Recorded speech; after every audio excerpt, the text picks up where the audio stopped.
Welcome to the Enchanted Ears podcast. where we discuss anything and everything Disney. I'm Angela. And I'm Joe, and on today's episode, we're going to go through everything you need to know for planning your first trip to Walt Disney World. So this is kind of like a Walt Disney World Planning Crash 101 course. guide. Yeah, 101 crash course. So if you've not gone to Walt Disney World and you're looking to plan a trip, this is the episode for you. Or if you've gone and you're like, I don't need this, but you know somebody that's maybe interested in planning. Yeah, this is one that you refer to them. Exactly. This is how we get new people into the fold. So if you want to get new Disney fans and you want to get your friends to be like, you got to go check out Disney World, and you want to get them into the group we got going on here, send them this episode. Yeah, you want to secretly convert your friends into Disney adults. Convert. That's I like that. I like that term. Convert them to Disney adults. Send them this episode. But before we get into that, let's cover the Disney news of the week. So we're back from the Dopey Challenge, and as you can notice right now, it is just me because I am only marginally sick, but Joe is a little bit more than marginally sick. So I will be handling the Disney news solo today. Today we have two pieces of news. The first one is there is a adorable addition to the Small World over in Tokyo, Japan for the next few months. It is Baby Groot, and there are multiple scenes where he has been injected in doing various things. Like there's one with him with a magnifying glass, and then behind the magnifying glass you can see Ant-Man and the Wasp. Totally adorable. If you haven't had a chance yet, go check it out. Or if you're going to Star Wars Celebration, I'm assuming you're going to get to see it then. But definitely worth looking at. Really cool. The other piece of Disney news for the week is Disney has announced 3 new ships and a new class that is going to be coming out after the Final Wish ship. They are a smaller class ship. And also, there's a couple changes. Because they are smaller, they'll be able to access different areas.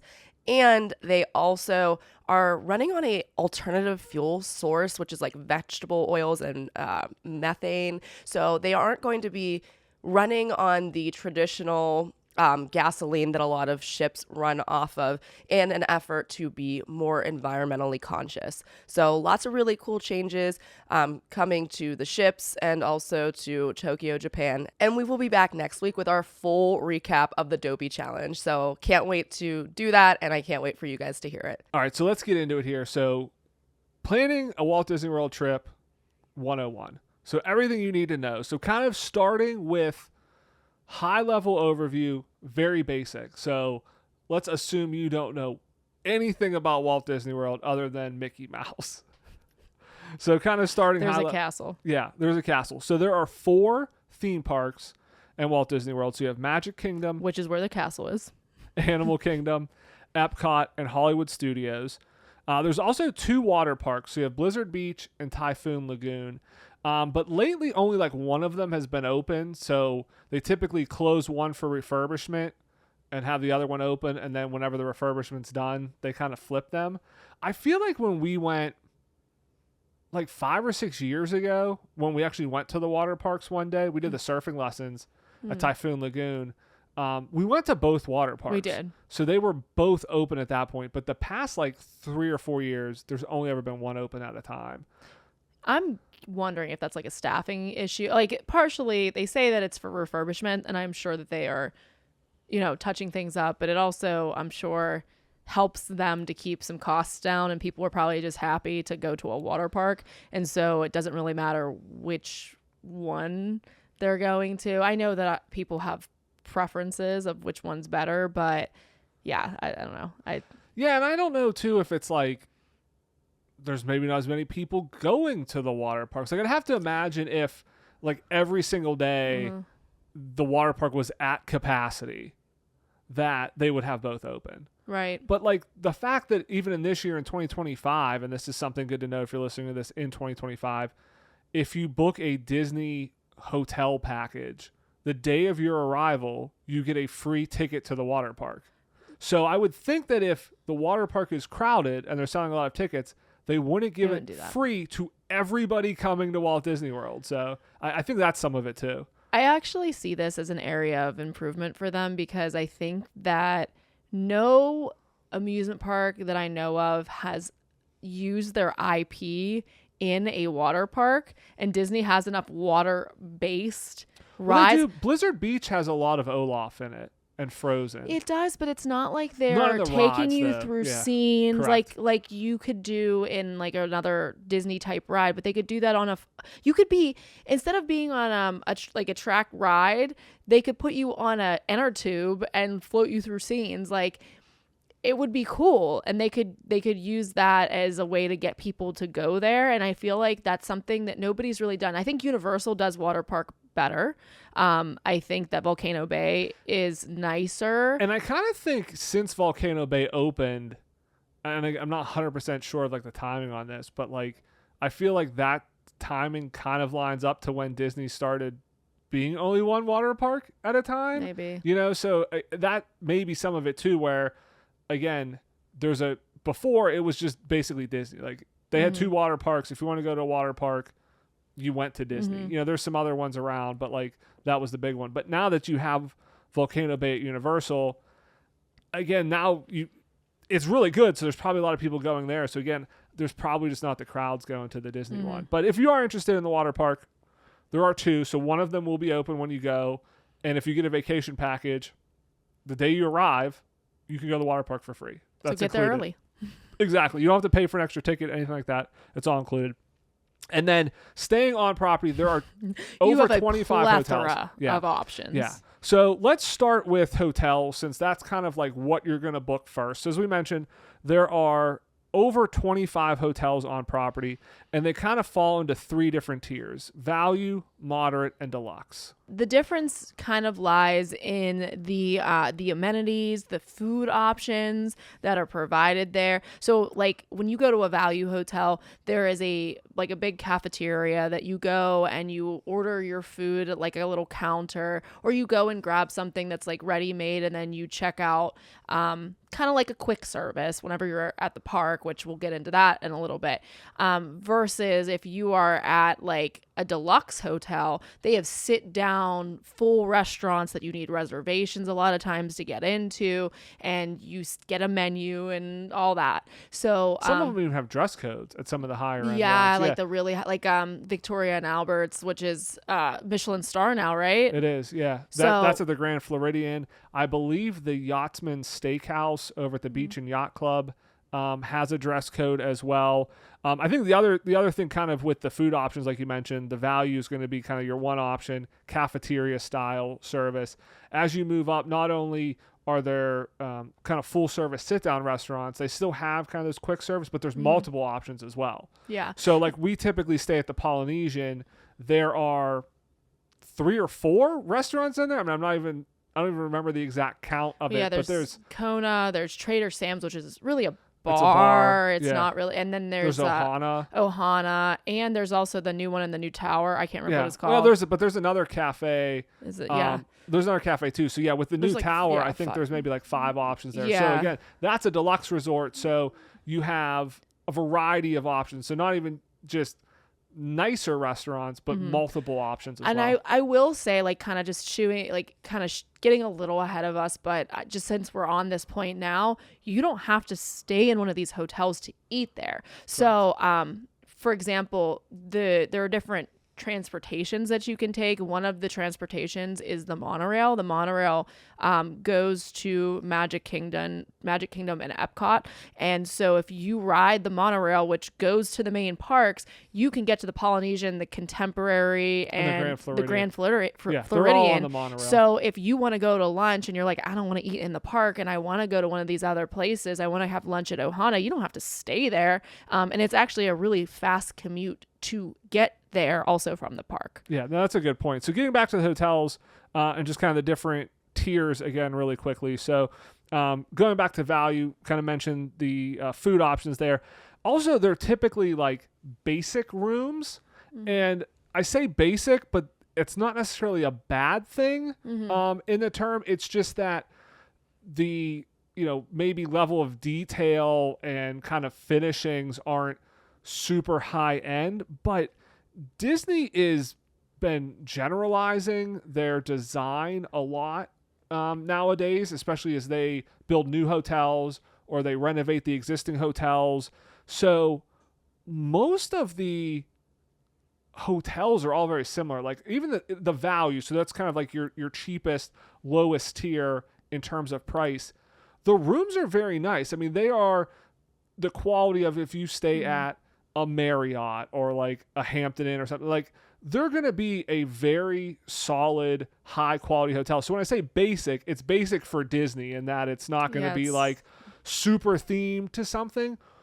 But all of the rooms are very nice. Like, as they redo these, they're doing a very nice job with them. Mm-hmm. Yeah, absolutely. And another difference is like the style of buildings that they're in. You know, whenever you, for like, just to kind of contrast, because Polynesian's in my mind right now. The Polynesian is like this beautiful, like old, like Row wood. houses. Yeah, it's like a row house. It's meant to look like Polynesian style, so it has like a cool aesthetic. Versus if you go to like art of animation, which is sort of like high value, or like a all-star sports even. They are like kind of just very rectangular concrete buildings. Yeah, and then they just, the way that they make them look nicer is they just put a high level of theming in them to like, they put giant pieces of theming. So, you know, Pop's Art of Animation, it's a giant Lion King sculpture, giant Little Mermaid, that sort of thing. But if you're a big fan of those things, exactly. It's fun. So I think that's where, again, we're kind of saying basic. We're like, hey, Polynesian it's a row house design. Like all of the rooms are like indoors, like you're indoors to enter all of your rooms, versus something that is, you know, like Art of Animation, Pop Century, the All Stars, where they're kind of concrete buildings. All of the doors just go to the outside, you know, so it's not like you have any sort of like interior hallway or anything. Like you're kind of always outside, a little bit to the elements. So that's kind of where the difference is. Again, not a bad thing, but that's kind of where you start to see the different levels. Those are typically priced around like $200 a night, maybe $250 a night, depending on where you go. Disney runs deals. You can sometimes get them for like $150 a night, that sort of thing. The next level is moderate. It's a step up from value. There's not many hotels in kind of this category. Port Orleans and Coronado Springs are the two that come to mind. These are going to cost you between like $300 and $500 a night. Coronado has a lot more food options because they have a tower. They built like a tower there, which kind of makes it like a deluxe hotel. It has a lot of the amenities like a gym and kind of multiple restaurants that are on there. They also tend to be like closer to the parks. So like Port Orleans, you can take the boat to Disney Springs, which makes it nicer. So you kind of have some like multiple transportation options on there as well. But that's not a hard and fast rule because you have something like Art of Animation or Pop Century, which has the Skyliner as an alternate form of transportation. And I think that we should pause right now to talk a little bit about the transportation, just because I do think that is something that if you're not familiar, it could potentially play an important role. It might be something that you're interested in. So all of the hotels, you pretty much can get to your parks via bus. Like they have a free bus that comes and picks you up, and they show up every like 15 minutes or so and take you to where you're going. But certain hotels have access to different transportation modes. So I mentioned that there are 3 hotels that are on the monorail line, which takes you directly to Magic Kingdom and Epcot. And those 3 hotels, those are the Polynesian, the Grand Floridian, and the Contemporary. But also there's the Skyliner, and the Skyliner is actually like there's various types of hotels that have access to the Skyliner. So you have the Art of Animation Hotel, Pop Century. So those are higher value hotels, and also the Riviera and Caribbean Beach also have access to it. So there's a range of different hotels that have access to the Skyliner. And then you also have the watercraft. So yes. If you stay at the like Beach and Yacht Club or the Boardwalk, you can take a boat to Epcot or Hollywood Studios. Again, Port Orleans has the boat that will take you to Disney Springs. So like you have some other options. That's some of the benefit of staying at some of these hotels. Now the deluxe, that is going to be your highest end, highest quality, highest themed. Those typically all have gyms in them or some sort of fitness center. Those are the ones where you're going to get kind of like your high end restaurants, multiple restaurants. You're going to have your character meals at those. So, you have Topolino's at Riviera, which is a character meal. Ohana at the Polynesian is a character meal. You mentioned Victorian Albert's, which is a Michelin star at the Grand Floridian. But they also still have kind of casual options as well. So like Beaches and Cream at the Beach and Yacht Club is like one of our favorite places to go. Mm-hmm. They also just have a walk-up window where you can just get ice cream, at night. So like you have a wide variety of options. You also mentioned the multiple ways to get to the parks, but you're going to pay the most for these. These are at a minimum $500 a night. I think some nights the Grand Floridian can be $1,000 plus, depending on where you're at.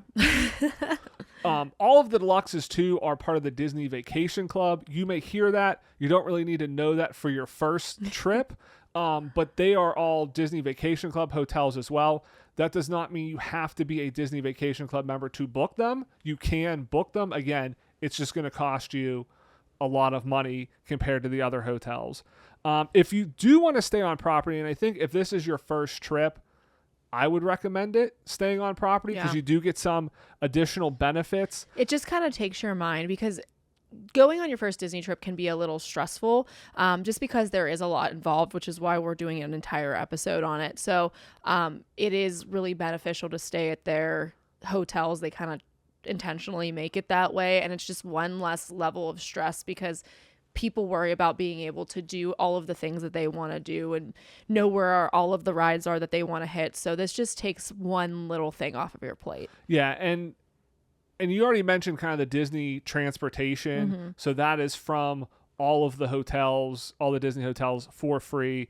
You also get 30-minute early entry to the parks every morning if you're staying on property, and that's a huge thing to help you maximize your time at the parks.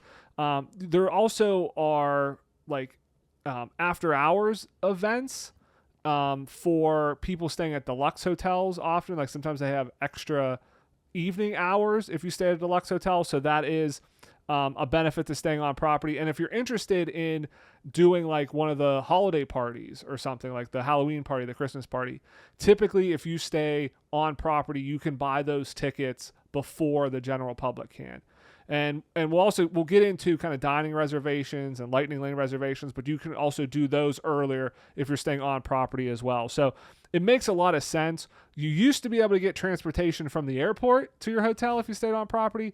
Disney got rid of that, so your options now are basically getting an Uber or a taxi, or you can use like Mears. They have a shuttle option that you can pay for, but it's all going to cost you additional. So like that's no longer a benefit, but all the other stuff is a pretty big benefit to staying on property. And like you mentioned, it's one less thing you have to worry about. You don't have to worry about like, oh, do I rent a car, pay for parking? How am I going to get from my hotel to Disney? That sort of thing. It makes a lot of sense there. If you're not sure what to decide, like, do I want a deluxe or a moderate or, whatever, what kind of level hotel I want to look at. We have done a couple episodes on hotel options. So you can check out episode 272, where we talked about are deluxe hotels worth it? Is it even worth it to pay the additional money for deluxe hotels? Or episode 77, so kind of going way back, where we ranked all of the value resorts. So if you're interested in, hey, like maybe what's the best value resort for me, check out that episode on there as well. So I think, another big question after you kind of decided, like, hey, where are we going to stay? How many days are we staying for? Is like, when is the best time to go? Mm-hmm. If you have the option to kind of go whenever you want, what is the best time that you should kind of pick to go for? Yeah, and I think that this is a really complicated answer. For the most part, there is no off season anymore. It used to be that there were slow parts of the year, and so it was good to pick those times, but now it seems like crowds are spread out. It is pretty crowded a lot of the time, but also because considering it's Florida, it gets really hot and humid in the summer. So if you are trying to avoid crowds, sometimes they'll offer deals over the summer, which usually indicates that they are going to have slightly lower crowds than the rest of the year. But that means that you are also going to have to deal with the heat, and even worse than that, the humidity that happens down in Florida. So if that's something that bothers you, you might just decide to deal with the crowds instead. Yeah, I kind of feel like the November to January, February, like that kind of like, But not holidays. if you're trying to avoid crowd, yeah. Yeah. Like you definitely don't want to go Christmas, New Year week. Like that is the busiest time to go. It is absolutely insane then. But like in terms of just, I feel like best time to go from a temperature perspective, of like a comfort perspective of like not being miserable in the parks because it's so hot and humid. And I think the crowd level is decent. Like it's not peak again. Like it's not super crowded, but it's not going to be super light either. It's kind of that like late fall, winter time frame. Like that's going to be, I think, kind of your nicest weather. You're not really going to get those days where it rains like crazy. You're kind of out of hurricane season, sort of thing. That I think that's probably a good time to look for if you can go. If you're looking more for like, hey, you need to go in the summer or spring, I would try to do it like as early as you can, like maybe April, May, early June. Because yeah, that gets pretty crazy. Now, if you're trying to avoid crowds altogether, like the week everybody goes back to school and like right at the beginning of September, that tends to be the lowest time. But again, that's hurricane season. It's very humid. You could get kind of rained out. So that's something to kind of, keep in mind there. Another big question is like, how many days should you go for? I think if you're going on your first visit, I think you got to go at least 4 days. Yeah. And that gives you enough to spend a day per park. So it just there's a lot to do in every park, and I think that it's a good thing to kind of encourage you to like explore all of the parks. I think that a lot of people would be inclined to say like everything is in Magic Kingdom, and as well, like even though Magic Kingdom does have the biggest banner rides there, well, they have the most attractions, and too. they do. They have the most they attractions. have the volume of attractions. Yeah, there. and I mean, I think we are about to say, you said at least 4. Yeah. Magic Kingdom definitely is probably a 1.5 day park, maybe even 2, depending on the crowd level. If you're trying to ride everything, or if you ride something one day and you're like, whoa, I loved that ride, I want to go back and ride it again. So yeah, but like doing 4 days at least gives you a day at each park, and every park has like at least something really cool. Like Hollywood Studios tends to be a park that people like kind of think, there's not really a lot going on there, but you have Galaxy's Edge there. I feel like maybe not so much anymore. Yeah, I feel like that was the thing. But it's funny because one of the episodes we just did recently, I was like, is Hollywood Studios my favorite park? Like, because I was just like, we were talking about all of the things, and it was like everything that I wanted to do was over in Hollywood Studios. Tower of Terror is there. You have Galaxy's Edge over there. You have Toy Story Land over there. I mean, there's a whole lot to do over in Hollywood Studios. And they have a solid nighttime show with Fantasmic. I mean, it's a great park. And you just want to, like, you want to go over there. So there's just something really interesting in every park. I feel like Animal Kingdom's the park now where people are like, oh, there's not a ton to do there. And I think that's why Disney's adding to it. I was going to say, and I think that's going to change really soon, because I think once they do the redo. Well, that's what they do. I mean, that's what Hollywood Studios was. There's not much to do. So let's add a bunch of stuff to it. And everybody likes it there. So yeah, I think 4 is the minimum.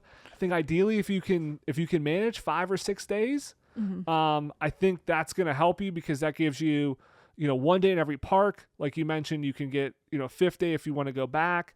It also gives you a potential day to kind of like rest and kind of break up your day, maybe spend some time at Disney Springs and just kind of relax, because it is going to be overwhelming your first time going to all these parks. So just think, hey, we're going to be sun up to sundown 4 days in a row, is going to be a little bit much. You may want to put kind of a pool relaxation day, because I didn't mention that too real quick, but all of the hotels have pools at them, so you can kind of spend some time. And all of the pools, I mean, a lot of the pools have like different interesting features. I mean, even if you talk about like Art of Animation, even though it is a value hotel, it is the only pool on property of all of Disney property that has a underwater sound system. Yeah, I think it's the second biggest pool too behind the beach so the and yacht blue club. pool has that. So if you have kids, or if you're a kid at heart and you like to dive under the water and swim under there's actually music playing, which is really, really interesting.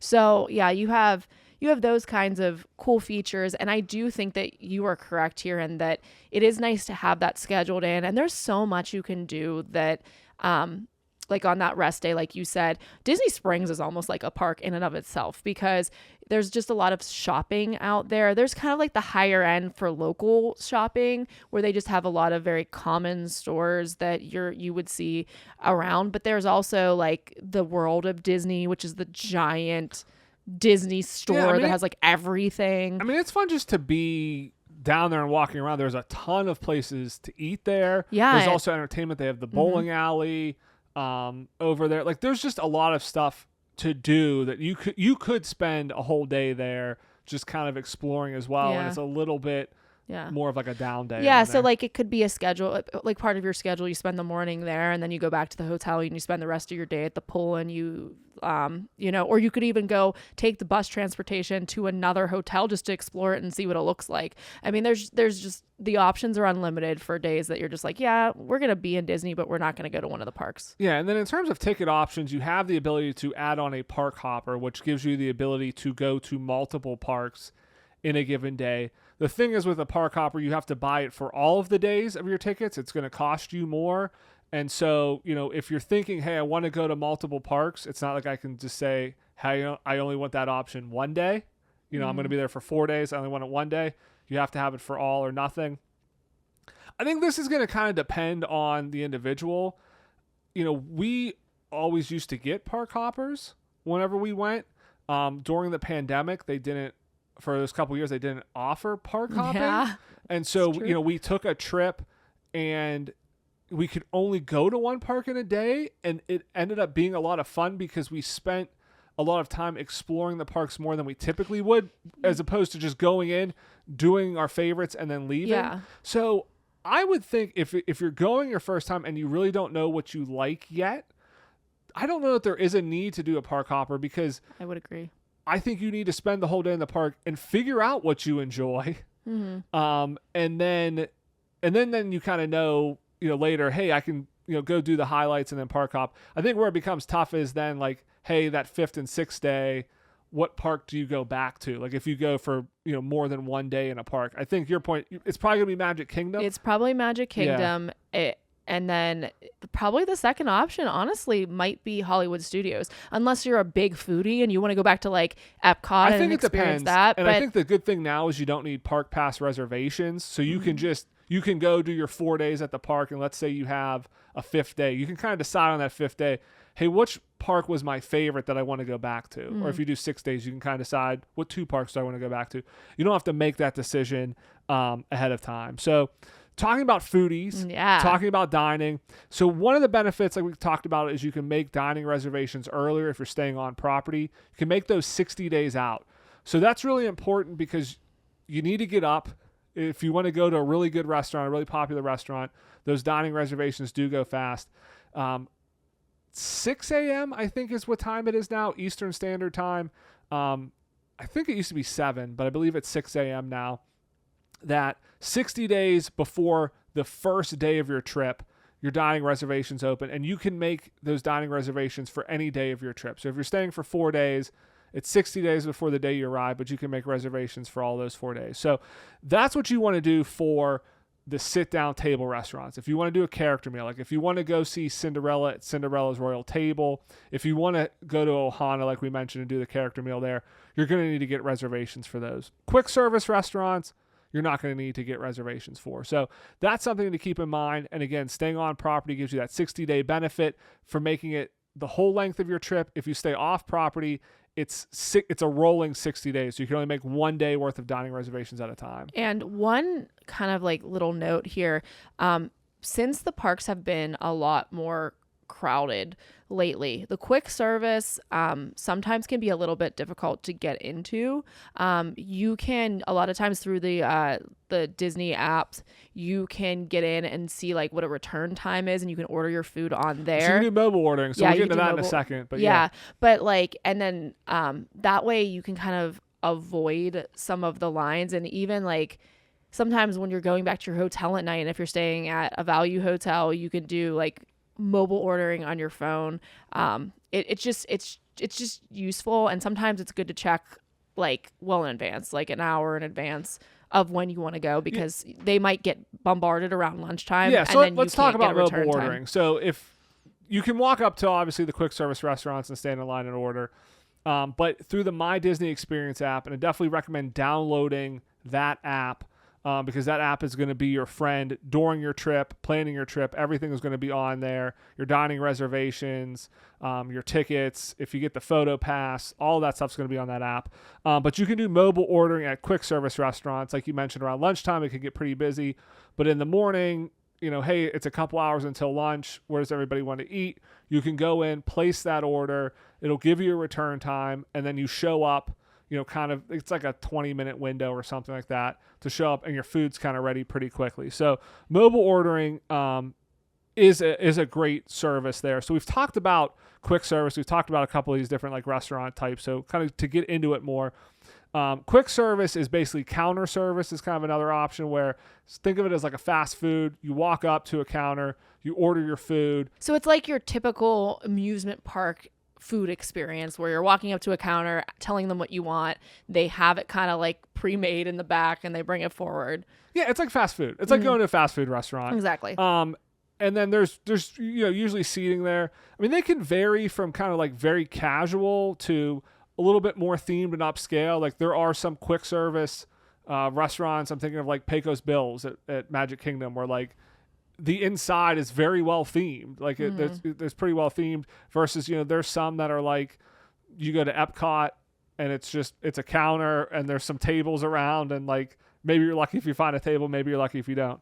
And then you have your table service restaurants. This is again like your traditional restaurant where you're sitting at a table, there's menus, there's a server, that sort of thing. These kind of vary from a la carte, ordering off a menu, to like all you care to eat. They don't really do like buffets anymore. They kind of bring you the food, but they'll bring you more as you want it. They also can be character meals or a combination of all of them for kind of these table service restaurants here. And the interesting thing, I think that the first couple times that we went to Disney, we really didn't understand the food scene there. It's really easy whenever you go to an amusement park to assume that they're going to have regular amusement park food, and Disney does, like we explained with the quick serves. But one thing that's kind of beneficial now that you've listened to this podcast is that there are other options available, and there are so many. So really like kind of do a deep dive into what they have if you're a person who really enjoys food, because they do have really great chefs, really great, interesting dining experiences. If you want to try different kinds of cuisines, they have really excellent options. So really kind of dive into it, because if you don't care, then it doesn't matter. But if you do dive into it, you're going to find a lot of really cool options. Yeah. And we did a whole episode, it was episode 309 on the best places to eat in Walt Disney World. So if you're looking for some specific recommendations, Touring Plans also has a really nice rating system of restaurants. So from all of their users that do ratings, so they've accumulated from like tens of thousands of ratings, so they'll kind of tell you what the best restaurants are. Disney's website, and again the My Disney Experience app, they also have pretty good filters for filtering restaurants based on cuisine, what you want to eat, if it's table service, character meal, quick service, and then again kind of like the cuisine, if you want American, Asian, that sort of thing. There's really good filters to kind of help you find a lot of these restaurants as well. And one other thing is, if you do have like dietary restrictions, you're vegan, you can't have dairy, like you have various allergies, Disney is really good at catering to those. So most of the menus have a few of the options listed, and then typically like if you ask, there's usually more when you go there. Yeah. But there's at least always something on the menu. And like the super big diets, they have like a lot of options. So if you're gluten-free, for example, they make gluten-free waffles. You just have to request them. There's lots of options. They have full menus for like gluten-free, vegetarian, they'll pretty much do anything vegan. You need. Yeah. Like those three main like huge dietary like needs, those are really well catered to in Walt Disney World parks in the United States. Yeah, and one other thing with dining, while you're planning your trip, you may have heard of like the Disney dining plans. Mm-hmm. And you're like, is this something I should get? What is this exactly? So there are two dining plan options currently at Walt Disney World. So there's the quick service dining plan, which gives you 2 quick service meals and 1 snack per night, plus a refillable mug. And then there's the Disney dining plan, which is 1 quick service meal, 1 table service meal, and 1 snack per night, plus a refillable mug. So how this works is it is based on the number of nights you are staying. So you kind of multiply that count by the number of nights. So if you're staying 4 nights with the quick service dining plan, you would get 8 quick service meals and 4 snacks. You don't have to use 2 quick service meals every day. You technically could use 8 quick service meals in one day and then, never use another quick service meal. So basically you kind of get loaded You up. could be real full that one day. I mean, a lot of people do that where like they forget to get their snacks, Yeah. and at the end of the day, they're just getting a bunch of snacks. So you can definitely do that. So everything expires midnight the day of your checkout. So basically your account gets loaded up when you check in based on the number of nights you're there, and then you have until midnight the day you check out to use all this stuff. And then in terms of if you should get the dining plan, typically based on the cost of it versus the amount of food you get from it, it typically does not work out necessarily in your favor that it's a good deal. It's not necessarily a money saving measure, but what a lot of people that we hear like about this is that you basically can prepay for all of your food. And what a lot of people like is you add the dining plan, you pay off, it's part of your vacation package. It's all paid off so that once you get to Disney, you don't have to worry about spending any more money. Mm-hmm. So you can go and hey, I'm going to have 2 meals a day. I'm not going to have to spend anything, or I'm doing, 1 table service, whatever. I don't have to spend any additional money. And so it kind of helps from a budgeting perspective. But in terms of like, are you going to get your value of these, where I think the quick service plan right now is $57 a day per person. And the dining plan, which includes the table service, I think is $94 a day. It's somewhere around there. Like 2 quick service meals and a snack, you could probably get cheaper than $57 a day. Not necessarily a lot cheaper, but just don't think of it as, oh, this is a way for me to save money over buying it individually. It's more of a budgeting tool. And again, taking one less thing you have to worry about when you get to Disney. You don't have to worry about like, what am I going to eat? Where am I going to, what am I going to pay for? It's kind of all included. You can basically know, hey, I can just go get a quick service anywhere I want to go and I'm set. Yeah. More important than food, your hydration. If you're down in Florida, especially in August. Yeah, in if July, you're down in Florida, pretty much like I'd say probably maybe there's 4 months a year that it's not deathly hot, and every other month it's like it's getting there. You can bring your own water bottle to the parks. You can bring your own food too. That's a good point. Like you can bring your own snacks if you want to save money and you don't want to spend any money at Disney. You can that's a good point. You can order food from Walmart or Amazon Fresh or whatever and get it delivered to your hotel room. You want to bring bars and pack them. They are okay with you bringing your own food in. They're okay with you bringing your own water in. And if you run out of water, there are water fountains like throughout the parks. You kind of have to know where to find them. You can probably ask a cast member, but even more than that, really all you have to do is say, hey, can you please fill up my water bottle? At a lot of locations, they will fill it up for you. They won't charge you money. So you can go up or ask for a cup of water. And they pretty much, if they have water dispenser, they have to give it to you. So you like don't feel like you have to buy a bottle of water every time. Or one thing that I like to do, my water bottles are usually really big. A lot of times I'll buy a bottle of water and then just continue to use that bottle of water the entire time I'm down there because it easily fits in my purse. And then I carry it with me. So those are like a couple like little hacks. And again, just like you don't have to worry about. Yeah, ask for water. Yeah, asking anybody that they serve fountain drinks, they'll give you a cup of water for free. And like you said, there's a lot of water fountains everywhere. I think the ones you meant that are hard to find are the water bottle refillable ones. Yeah. Because the regular water fountains, I'm like, I don't think you have to ask where those are. Those are pretty much everywhere. But if you but want, the water bottle fillers they have are a little bit ones, a little bit hard to find. The easiest one that I can think of off the top of my head is the one in Galaxy's Edge, kind of by the bathrooms. They're adding more and more though. But they do more. seem to be like adding more. I think as a water fountain breaks and they have to put a new one in, I kind of feel like they put in like a nicer one with a water bottle filler. So, all right. And I think the last big thing is lightning lanes. And this is I mean, to master it, I think it's a PhD doctorate course. So we're obviously not going to get into this. So in terms of like what you need to know, basic 101 for your trip, so you kind of know the terminology. Lightning lanes, you might hear of people that have not been there a while. Fast pass, so this is what the old fast pass system was. You might also, or people like me that just refuse to call it by any of the new names and like fast pass better. People might call it Genie Plus because it was Genie Plus for a while, but now it's Lightning Lane. So there are Lightning Lane multi-pass, and then there's like the Lightning Lane single pass is what they're calling it. But basically what this is it is a way to skip the regular standby line and go into a shorter line in theory that you would go to. And it is. I mean, it is shorter because it might not always feel that way sometimes, but they tend to. It's less than waiting in the standby line. Yeah, because the cast members regulate how many people go from each line, and they usually let a whole slew of people go from the Lightning Lane per every people going in the general population line. Right.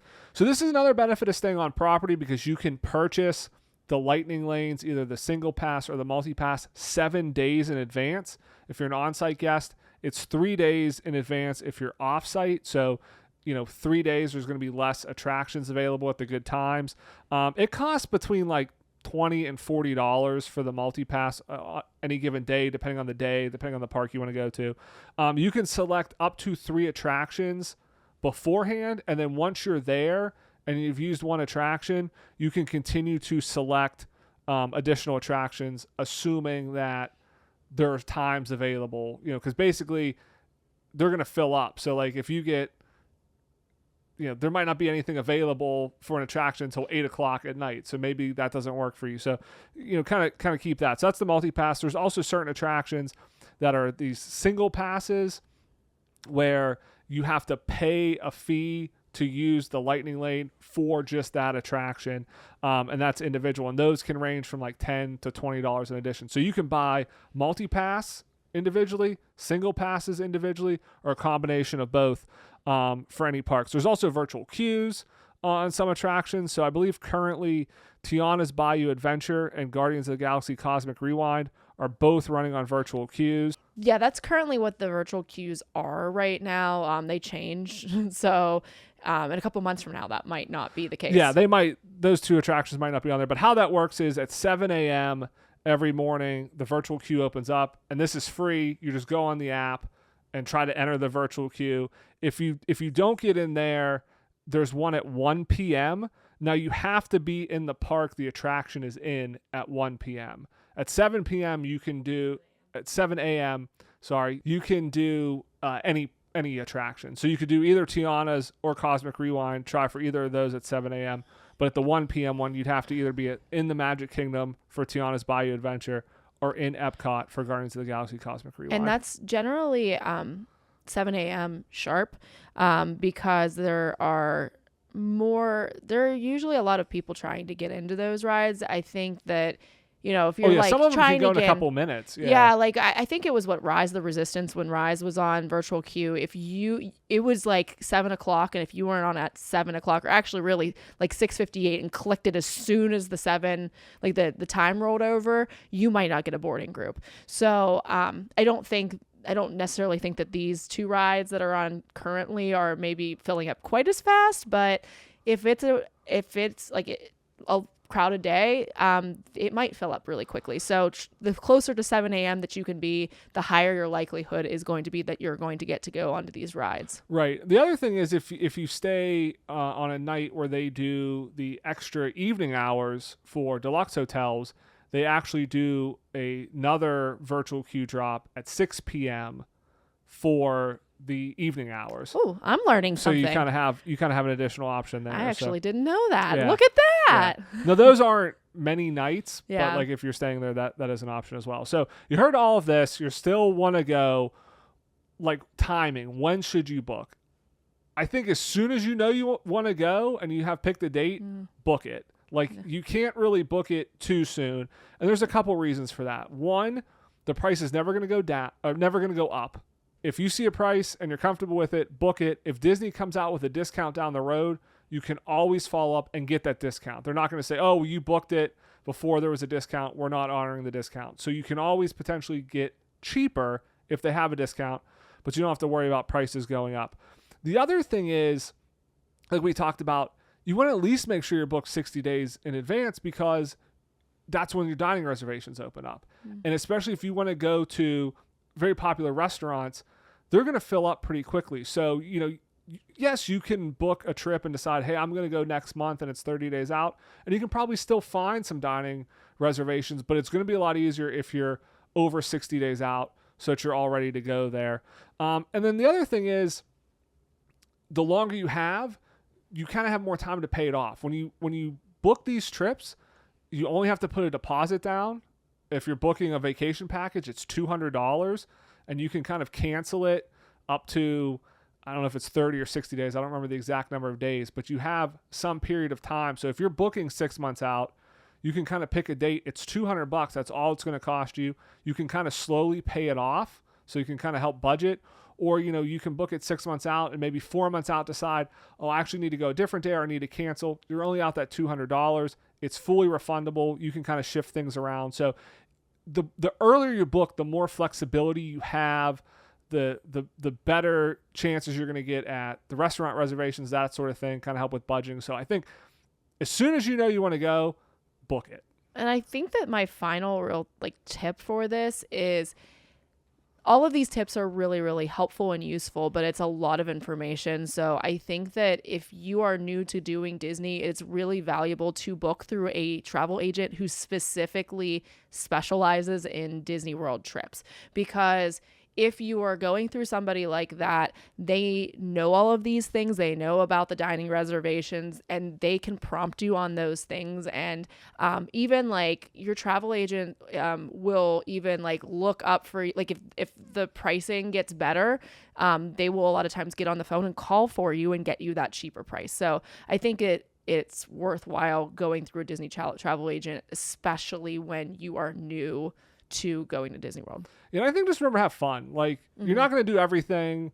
It's not all going to go 100% the way you think it's going to go, but just have fun and enjoy it. You're going to make memories. You're going to have fun.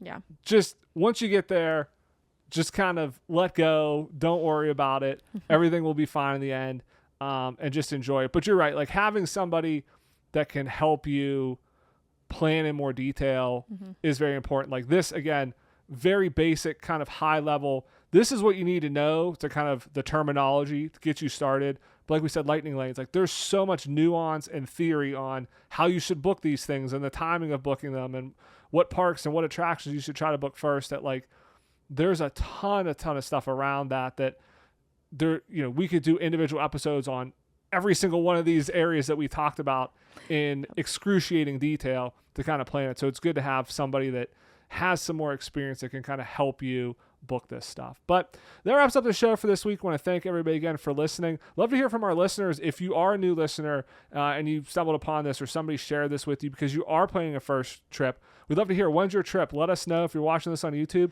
let us know in the comments below. And have so much fun. Yeah, you can also reach out to us on Instagram. We're at Enchanted Ears Podcast over there.